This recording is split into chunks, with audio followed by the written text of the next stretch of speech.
É início do ano e é claro que diversos empreendedores já estão se planejando e principalmente se organizando para todo o ano de 2024. E fica aquele questionamento: o que é que eu preciso fazer? Será que as dívidas estão certas? Será que eu preciso pagar alguma taxa? Como é que fica a situação da declaração do imposto de renda?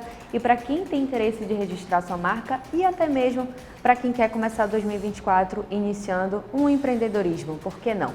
Por isso que hoje vamos conversar com Karina da Rocha, que é a criadora da Legory Contabilidade Digital e que vai tirar todas as nossas dúvidas e principalmente vai dar algumas dicas importantes para quem vive nesse universo do empreendedorismo e sabe que é importante estar conforme a lei. Karina, muito obrigada por ter aceitado o nosso convite.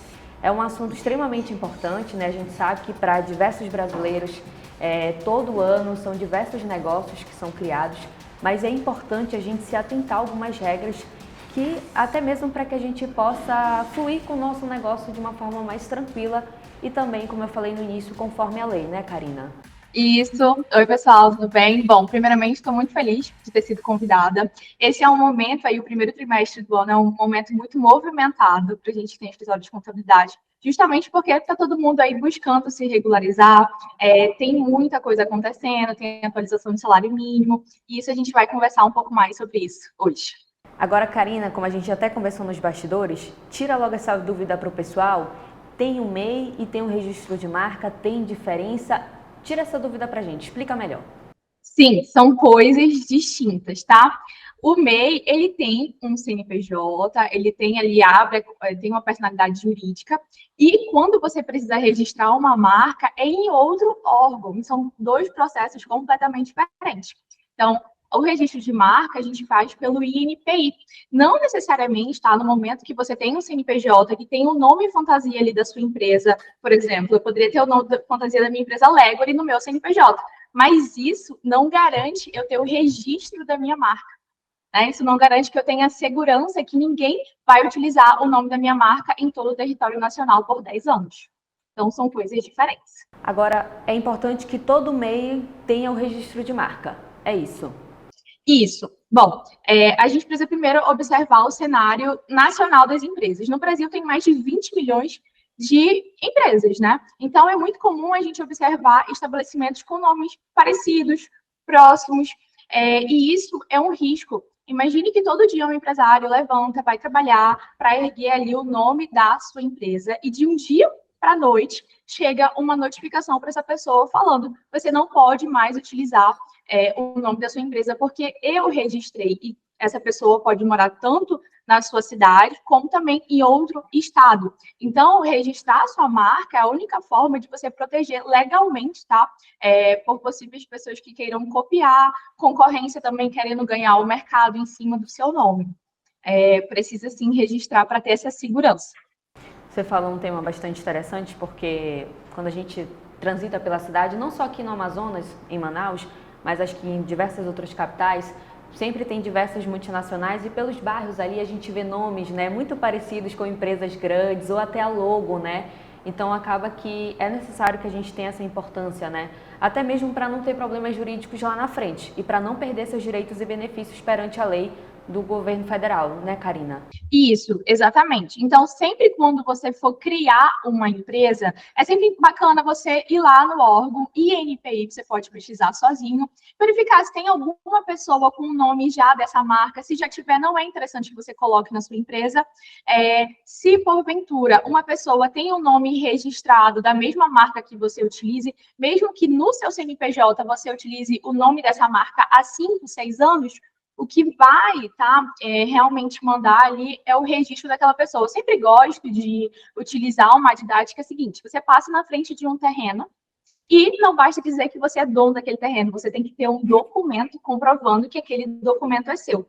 Quando a gente vai registrar uma marca no INPI, e esse processo normalmente dura um ano, às vezes até um pouco mais, você lá no final ganha o certificado de registro de marca. Então, se você, porventura, passar numa rua ou ver outra pessoa a nível nacional usando o nome da sua marca, você pode notificar essa pessoa extrajudicialmente ou judicialmente para ela parar de utilizar. Isso já aconteceu com vários clientes aqui do escritório, onde a gente teve que mudar o nome da empresa, então teve que arcar com todas as taxas de registro para alterar isso no CNPJ, porque uma pessoa lá de São Paulo viu que o nome da empresa dele era parecido com aquela empresa que eles estavam registrando lá em São Paulo. Então, é um prejuízo até mesmo para os clientes, né?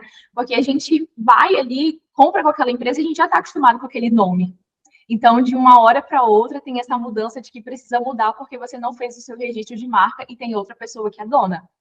Então, para você que está nos acompanhando, sabe que é importante, não basta só abrir um CNPJ, precisa se adequar para ver se está tudo certinho, até mesmo para não ter nenhum transtorno lá na frente, né, futuro, com alguma questão jurídica, porque a gente sabe que não queremos ter dor de cabeça. Agora, Karina, falando sobre o MEI, nesse início do ano a gente sabe que tem diversas preocupações aí, tem que pagar taxa, teve alteração na taxa também com relação ao salário mínimo, que teve alteração. Agora, conta para mim, quais foram as principais mudanças e atualizações que o MEI deve se atentar já nesse início de 2024? Então, o salário mínimo, ele foi atualizado, né, para 1.412, e a contribuição que você tem ali mensal do MEI, ele está diretamente ligado com o salário mínimo. Então, todo ano, essa contribuição, ela atualiza, tá? Para comércio e indústria, o novo valor é R$ 71,60, para serviço é R$ 75,60, e para quem tem uma empresa de comércio e serviço, vai pagar agora R$ 76,60. Nesse início de ano, o pessoal normalmente quer procurar e baixar logo essa guia. Eu já adianto que janeiro, normalmente, essa guia demora um pouco para ser gerada, a Receita Federal demora um pouco para disponibilizar, justamente por conta dessa atualização. Essa foi uma mudança muito importante. A segunda mudança bem significativa é que foram notificados quase 400 mil microempreendedores individuais. Por quê? Eu tenho certeza que vocês conhecem algum amigo, alguma prima, algum parente que já abriu o MEI e deixou para lá. Nunca mais viu, nunca foi pagar ali a taxa, não sabe para que serve. E isso é um problema. A Receita Federal estima que existe uma dívida aí só para quem é microempreendedor individual com mais de 2 bilhões de reais. E, obviamente, né, a Receita quer que essas pessoas se regularizem. Então, em setembro do ano passado, foram muitos microempreendedores individuais, quase 400 mil, notificados para se regularizarem. Quem não se regularizou até dia 31, tá, do ano passado, vai ser excluído do Simples Nacional e vai sair do enquadramento do MEI. Isso é algo que merece muita atenção, porque no MEI, se você deixa alguma coisa sei lá, se você não entrega alguma documentação, você normalmente paga uma multa de R$ 50. Você saindo do MEI, e mesmo que você não pediu, a Receita Federal te tirou porque você não cumpriu ali as obrigações, uma multa numa empresa com um porte um pouco maior é R$ 500, R$ 250. Isso por mês e por declaração. Então, é algo que você precisa entrar lá no CMEI, clique em DTE, vai lá na sua caixa de mensagem, observa se você recebeu alguma mensagem de exclusão, que isso é importante. Agora, Karina, você tocou num assunto muito importante, que eu tenho uma tia, por exemplo, que ela usa o MEI, e ela vira e mexe, ela esquece. Todo mês ela fala, eu tenho que pagar a conta, eu esqueci. E vai nesse atraso, quando vê, já tem aquele bolo de uma conta. Agora, para a pessoa que vai perder o CNPJ, né, ocorre a exclusão por não ter feito o cumprimento do pagamento.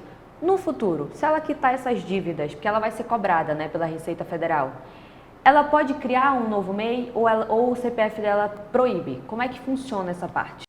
Não, ela pode sim, depois que ela regularizar e der baixa nesse CNPJ, por exemplo, ela pode voltar a utilizar como MEI. A gente tem uma possibilidade, por exemplo, de uma empresa que sai do MEI, ela pode fazer essa opção em janeiro do ano. Então, sim, tem possibilidade de você abrir uma outra empresa ou regularizar esse CNPJ e fazer a opção de novo pelo MEI. Tem possibilidade. Mas o certo, pessoal, é pagar, não ter nenhuma dívida, até mesmo para o seu negócio não sofrer nenhum problema lá na frente. Agora, Karina, a gente fala muito nesse início do ano sobre a questão da declaração, principalmente empresários, até mesmo para quem não é empresário, né? O cidadão brasileiro que tem o seu trabalho sabe que é importante a declaração. E o microempreendedor, o cara que tem o MEI, ele precisa fazer essa declaração de imposto de renda? Como é que funciona para ele essa situação? Pontos que eu gosto sempre de esclarecer quando alguém chega com essa dúvida é o seguinte: ser sócio de uma empresa não obrigatoriamente, tá? faz você entregar o imposto de renda. Esse é um ponto. Quem uma empresa não obrigatoriamente vai precisar entregar o imposto de renda. Segundo ponto que você precisa observar é que existe a sua renda do MEI, CNPJ, e existe a sua renda pessoa física. Então, o MEI, ele pode ter um faturamento, né, que a gente vai falar ainda sobre isso, você pode ter faturado no seu MEI 80 mil, mas o seu lucro daquele ano, no MEI, ele pode ter sido 50 mil. Prestador de serviço, isso é super comum, porque não tem muitas taxas, não tem muitos impostos, na verdade, não tem muito custo ali mensalmente. Então, a dica vai para duas pessoas diferentes. Para quem é MEI, eu sempre indico que anote todos os anos, todas as suas receitas e despesas, e lá na última linha vai sobrar um lucro, tá? Do que você retirou para você como MEI. Se esse valor for igual ou acima de 40 mil, você sim vai ser obrigada a entregar imposto de renda. Porque a gente tem que ficar atento às obrigatoriedades de quem vai precisar entregar. Então, por exemplo, quem recebeu mais de R$ 28.559,70 de renda tributável, por exemplo, salário ou prolabore, ou quem recebeu igual ou superior a 40 mil de rendimento isento, por exemplo, salário é distribuição de lucro, que você recebe do MEI e passa para você. Então, se você recebeu aí, fez essa continha, chegou em mais de 40 mil, igual ou mais, vai precisar entregar imposto de renda e, se não entregar, vai pagar multa a partir de R$ 169. Então, para você definir se você precisa ou não, você tem que olhar, observar a lista, a regra mesmo de quem precisa declarar. Agora você falou um tema bastante interessante com relação ao rendimento. MEI tem limite para usar até mesmo, né, a questão do microempreendedor? Se ultrapassa o valor, para qual sistema ele vai? Como é que funciona isso hoje na regra, Karina, para o povo brasileiro? O MEI, o limite atual dele é 81 mil no ano. Existem algumas conversas, né, que esse valor será atualizado, mas no momento a gente ainda não tem nenhuma legislação. Então, se você abriu o seu MEI em janeiro do ano passado, você tem até 81 mil para faturar, permitido. Se você abriu, por exemplo, o seu MEI em novembro de 2023, você não tem mais 81 mil de limite de faturamento. Você tem 6.750 permitido para faturar em novembro e 6.750 para faturar em dezembro. Tem muita gente que confunde, né? E acha que a qualquer momento que vai abrir o MEI, vai ter 81 mil reais de limite. E não funciona assim. Vai depender ali da data da abertura da sua empresa. Assim, as pessoas que faturaram ali mais do que o limite permitido, precisa mudar a categoria e ir para microempresa. Precisa fazer o desenquadramento desse MEI. Atenção, você tem que controlar esses valores, porque o que aconteceu com um caso bem recente foi que a própria Receita desenquadrou um MEI de forma retroativa desde janeiro de 2022.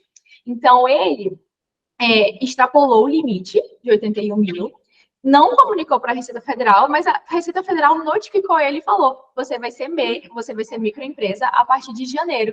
Então, mesmo que ele tenha pago todas as contribuições mensais certinhas, ele teve que pagar todos os juros e multa desde janeiro do ano passado. E aí, existem algumas diferenças, tá? As principais que eu posso citar, você saindo no meio. Você vai precisar emitir nota fiscal sobre tudo que você vende, independente se presta serviço para pessoa física ou jurídica. Você vai pagar imposto agora sobre o seu faturamento, e não vai ser uma taxa fixa, uma contribuição fixa como é no MEI. Uma média de alíquota aqui, tem muita gente que acha que vai pagar um absurdo de imposto, mas para quem é de comércio, começa ali pagando 4% de imposto quando sai do MEI. Então, se a pessoa fatura 10 mil reais por mês, vai pagar 400 reais de imposto no Simples Nacional. E para prestadores de serviço, normalmente começam pagando 6%. Se fatura 10 mil, vai pagar 600 reais. Uma forma aí de você ter uma noção de quanto que vai custar isso, o que vai mudar. E outra coisa também, no MEI, você não paga taxa para registrar a empresa. Você consegue abrir esse CNPJ e não paga nada. Na microempresa, você saindo do MEI, você precisa pagar o registro dessa empresa na junta comercial aqui no Amazonas, que é como se fosse o cartório das empresas. E aí, aqui em Manaus, por exemplo, você consegue fazer essa mudança a partir de R$ 323 reais, é o valor da taxa para sair do MEI e solicitar a microempresa. Agora, para você que está nos acompanhando, tem suas dúvidas, quer se informar mais, pesquisa lá no portal do Empreendedor, que é uma plataforma do governo federal. Mas aí você deve estar se perguntando, Paula, é muito complexo, eu não entendi nada, é muito cálculo, eu não sei nem para onde vai tanta burocracia, principalmente aqui no Brasil. Karina, como a pessoa pode entrar em contato com você? Como ela pode marcar um agendamento? Tem contato, tem rede social, tem site? Você pode fazer esse convite para o pessoal e até você, principalmente nessa época do ano que a gente tem que se preocupar com relação a toda essa parte burocrática do MEI. Claro, então, você pode estar seguindo a gente lá no Instagram, Legori Conte, ou entrar pelo nosso site, legori.com.br, que lá a gente está sempre compartilhando, tá? Informações para quem é MEI, para quem quer abrir uma empresa, porque a gente entende que através do conhecimento, quanto mais a gente compartilhar conhecimento para as microempresas, para os empresários, mais felizes eles vão ser, porque através da contabilidade a gente consegue, né? Inclusive, economizar com o imposto para essas pessoas, até porque a gente sabe que faz diferença cada economia, né? Karina, muito obrigada por ter aceitado o nosso convite. É sempre bom falar de um tema extremamente importante para a sociedade. Como você falou no início da conversa, tem crescido cada vez mais as pessoas buscarem fazer o seu negócio, seja por MEI, seja uma empresa de grande porte, mas é necessário que a gente tenha esse cuidado quando a gente fala de lei, de regulamentação, de pagar todas as contas e principalmente com relação à declaração, porque ninguém quer ter problema com a Receita Federal, né? Que ninguém quer ter o nome lá sujo, porque eu sei que é muito complicado até mesmo para futuros negócios. Eu vou me despedir do pessoal, você fica aí um rapidinho que eu já volto para falar com você, tá bom? É isso, pessoal. Para você que tem um negócio ou para você que tem interesse, já anota todas essas dicas, já confere lá também no Instagram, na Legori Contabilidade Digital e confere todas as informações, que é muito importante para esse início de ano. Não esquece que teve Não esquece que teve alteração com relação à declaração do DAS, que é aquele pagamento mensal. Não esquece do imposto de renda e qualquer dúvida você já sabe. Volta aqui nessa reportagem e confere todas as dicas. Para você que nos acompanha, segue curtindo, comentando e compartilhando. E até a próxima.